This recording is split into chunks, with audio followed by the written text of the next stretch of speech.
what Panini does. They do things different, better than anybody.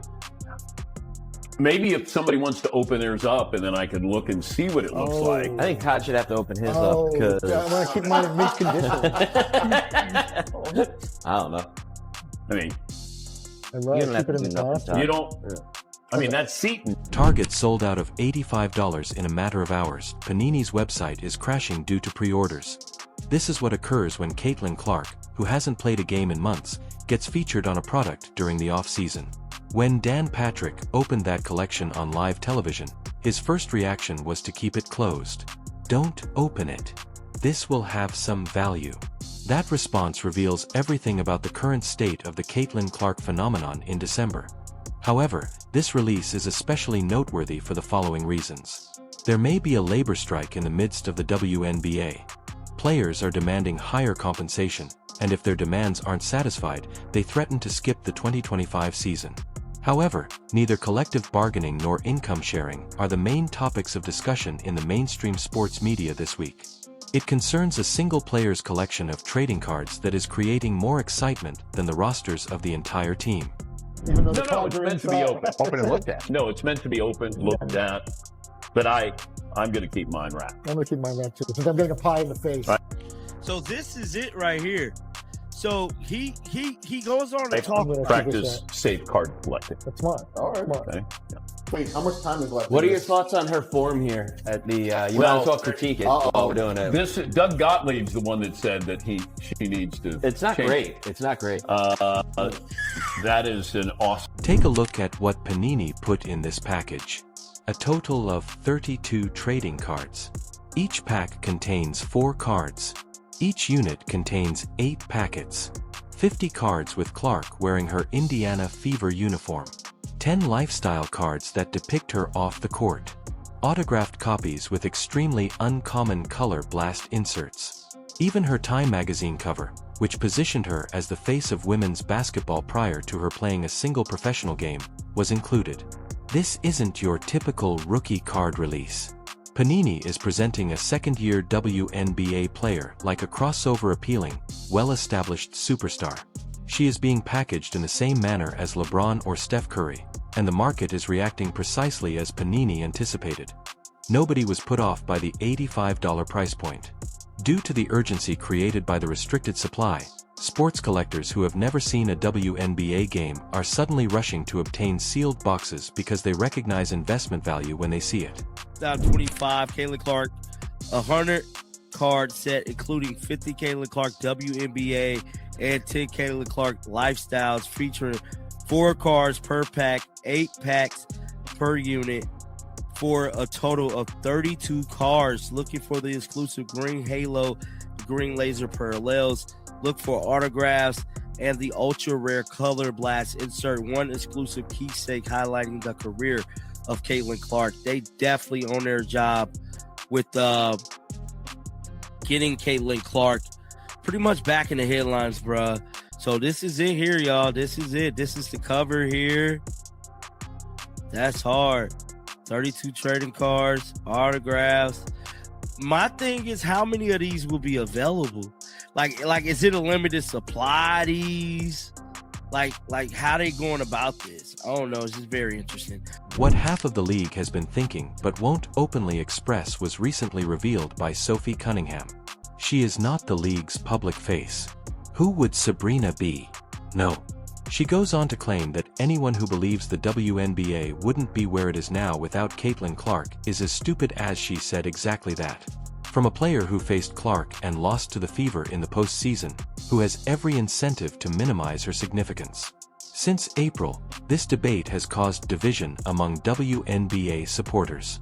There are many who point to social media involvement, retail sales, attendance statistics, and television ratings. Every fan interest statistic reveals enormous surges that are directly related to Caitlin Clark.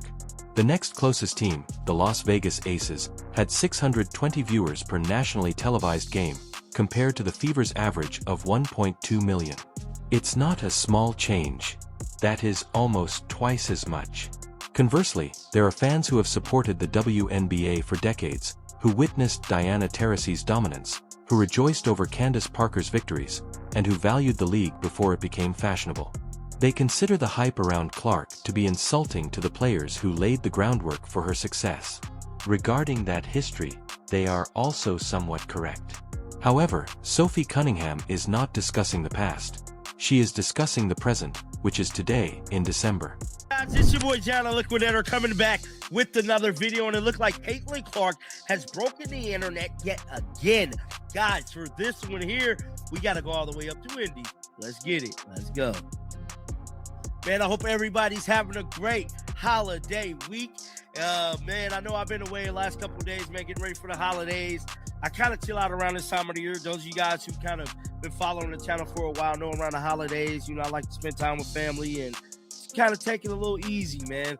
But we got to talk about this. So Caitlin Clark has... This Panini release was purposefully timed. 4 weeks, Caitlin Clark has gone unnoticed. She hasn't gone to any Iowa Hawkeye games. She hasn't been appearing in the media. The videomaker claims that she is most likely back in Indianapolis training, avoiding the spotlight for the holidays, and allowing the CBA negotiations to go without her name appearing in every headline. Given that there has been conjecture that Clark may be influencing the strike discussion behind closed doors, that is a wise political move. Of all the players in the league, she has the greatest clout. It would put a lot of pressure on team owners if she openly endorsed missing the 2025 season. The union's negotiating position would be weakened if she broke ranks and said that she would continue to play. She has remained mute, which is likely what her agents advised her to do. However, Panini has no interest in labor talks. Market demand is important to them. Additionally, they recently showed that Caitlin Clark is capable of moving merchandise during the WNBA calendar's slack period in December. That's the kind of star power that goes beyond the sport itself, even if she's not in the public eye. Is this drop right here. So it says 2025 Panini Caitlin Clark Chronicle keepsake pre-orders. So this is something that is coming out. So Dan Patrick actually spoke about this and kind of broke it all down what this Panini thing is, and he's pretty much saying that people should buy it and not open it. Now, I don't know if I'm gonna get this or not, but I just thought this was pretty darn interesting. So this is what took place on Dan Patrick's show. Doug heard that she doesn't have the best shooting form. Dan Patrick's team quickly objected to that. Examine this card's shape. Excellent follow-through, 2 fingers down. The only argument that matters is the obvious reaction that shots are receiving. The criticism of Caitlin Clark follows this trend. A credentialed person challenges her game in some way. Her shooting form in college was too poor. She was exposed to taller defenders because of her release point. The physicality of the WNBA would be difficult for her. She was unable to launch an offensive against expert defenses. Each and every one of their forecasts was incorrect. In the MVP vote, she came in second. She broke the record for the most assists in a single season as a rookie. Say forced a sick team that had finished 13-27 the year before into the postseason. Therefore, they don't care about Doug Gottle's technical analysis when Panini places her shooting form on a premium trade card. They are wagering on outcomes. And the results show that, despite any mechanical issues with her shot, it doesn't matter when she's making step-back threes from the logo and closing the season with a high volume of 34% from beyond the arc. Yeah. 2 fingers down. Yeah. When Gotta put it in. when Doug said that her form Yeah, not great. needs to change her shot. It's never gonna work at the next level. All I know is that shot's going in. That's right. Yeah.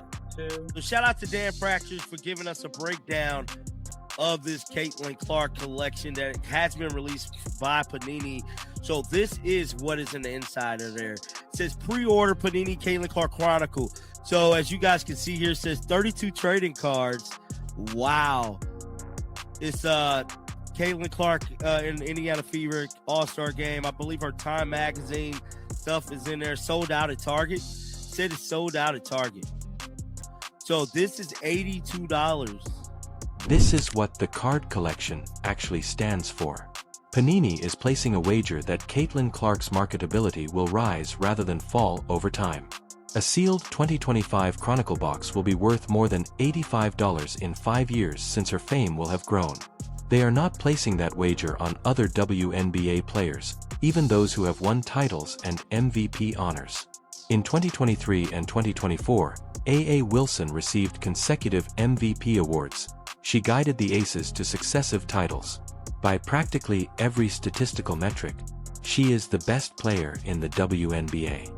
However, Panini will not be launching a 100-card A.A. Wilson collection with luxurious packaging and lifestyle photos. They are not placing a wager that her cards will be regarded as investment-grade assets by collectors. When Breanna Stewart joined the Liberty, she signed the biggest contract in WNBA history. She has won 2 titles, been named MVP of the finals twice, and been named MVP of the league twice. Her cards aren't selling out at Target, but she has the resume. The volume of searches for her name is not as high. Her involvement on social media is lacking. The other player referenced in this discussion is Sabrina Ionesco. She has the Nike sponsorship, the New York market, and the victory over Steph Curry in a 3-point shootout. She is really marketable and brilliant. However, Panini decided to base a premium collection around Clark. Data, not sentiment, was the basis for that choice. Yeah, Sophie Cunningham speaking on Caitlin Clark. Let's roll it. And it literally like pisses me off when people are like, she's not the face of the league. Who would be? What? Sabrina? No. No, there's really good, well-known people in our league. I'm not discrediting them. Like, we have a lot of badasses in our league. Yeah. Like, hell yeah to that. I'm all for that. But when people try to argue that she's not the face of our league, Yeah. or if our league would be where we're at without her, you're dumb as shit. Yeah. You're literally dumb as fuck. And it literally like pisses me off when people are like, she's not the face of the So league. that's Sophie Cunningham, man. Speaking about Caitlin Clark being the face of the league. Want to know you guys' thoughts down in the comment section right now. Happy holidays to everybody. Try to put out some content later today and throughout the week. Probably chill out as we get closer to Christmas, though, y'all. So might just go down to maybe 1 or 2 videos a day, if that, when it get close to Christmas. But I just want to thank you guys for one hell of a year here on the channel. I was kind of in a funk, I ain't gonna lie, because we didn't hit 100K this year. I'm not buying subscribers or views. That's not my cup of tea. But I just wanted to really hit 100K. It really bothered me that we didn't, but we gonna roll on, man. We gonna add a bunch of new stuff to the channel in 2026, and we just gonna keep the WNBA train rolling, man. But I want to know y'all thoughts down in the comment section right now. Keep them bells on. The producer of the video expressed his frustration at not reaching 100,000 members since he isn't purchasing subscriptions or views. His development is natural and solely dependent on viewers' decisions to watch WNBA content. And Caitlin Clark offered him something to talk about that casual sports fans genuinely cared about, which is why his channel expanded at all this year. For WNBA content creators, it is the current reality. Because viewers click on Clark material, watch it through, and leave comments, the system rewards it. Videos of other players don't all perform in the same manner. There is no conspiracy, it's not bias in the media. The audience's actions show real interest. The league faces a difficult dynamic as a result. On the one hand, you want to profit from the star power that is garnering previously unheard of attention. However, you don't want the identity of the entire league to center on a single player, particularly if that player is white in a 70% black league. That strain is genuine and will not go away. However, Sophie Cunningham's argument is that nobody benefits from rejecting reality. It doesn't make other players more well-known to pretend that Caitlin Clark isn't the key force behind the WNBA's present popularity. It simply renders the discussion dishonest. And dishonest discussions don't result in a workable solution. Whether Clark is the league's face is not the question. The unveiling of the Panini collection provides a definitive response to that query. What the league does with that reality is the question. Do they create a long-term model that leverages her celebrity status to help other players succeed? Do they develop rivalries and narratives that make fans care about games she doesn't play? Do they create marketing plans that both highlight the variety of skill in the league and recognize her special appeal? Because if they don't figure things out, this is what will happen. At some point, Caitlin Clark will retire. In 10 years, perhaps. It might be 15, and all of this momentum vanishes if the WNBA hasn't established a base of supporters who are interested in the league beyond just one player. The ratings for television return to their previous levels. The new generation of players inherits a league that had its moment but was unable to maintain it, attendance figures drop, and clothing sales plummet. That is what this discussion is all about. It doesn't matter if Sophie Cunningham is correct to say that Clark represents the league. Clearly, she is. It is demonstrated by the Panini collection. It is demonstrated by the sold-out Target inventory. This is demonstrated via the Dan Patrick Shows segment on trading cards. Whether the WNBA's management, the players' union, the club owners, and the media covering the league can have open discussions about how to turn this opportunity into long-term growth is what counts right now. That discussion includes the CBA negotiations. Increased pay, better vacation opportunities, better maternity benefits, and a bigger income share are among the demands made by players. These are reasonable expectations supported by the league's increasing earnings. However, one player's influence on television ratings and attendance is mostly responsible for the revenue growth. Therefore, how can a deal be structured to equitably recompense all parties while simultaneously taking into account the unequal distribution of market value? That discussion includes the league's expansion intentions. The WNBA is expanding with franchises in Toronto and San Francisco, and additional cities are being explored. Players from current rosters will be selected by those expansion teams. If Caitlin Clark isn't scheduled, will fans in those new markets attend? Will they purchase stuff and jerseys for players they are unfamiliar with? Or does the league have to make sure that at least a few high-profile games with the stars who really drive ticket sales are played in every market? That discussion includes the talks for media rights. After the 2025 season, the existing television contract expires. The amounts being discussed in the WNBA's new contract negotiations with networks are much higher than those in the last agreement, but the networks are placing their bets on the league's ongoing increase in viewership. These predictions appear much less clear if Caitlin Clark sustains an injury or if fan enthusiasm wanes for any reason. The league must show that it can sustain viewer interest beyond the appeal of a single player. Therefore, when an $85 trading card collection sells out in a matter of hours, you're not only witnessing consumer demand for sports memorabilia, you're also witnessing proof of the WNBA's current position as the league's face. In that regard, Sophie Cunningham is correct. Anyone who makes a different argument is disregarding objective reality. Whether the league can create something long-lasting around that reality, or if this incident serves as a warning against placing all of your eggs in one basket is the question. In 5 years, the Panini collection will be worth something. It's a secure wager. Decisions taken today during these CBA negotiations, expansion talks, and media rights negotiations will determine if the WNBA as a whole is worth more in 5 years. And those choices must be based on an honest assessment of the factors that have contributed to the league's current success.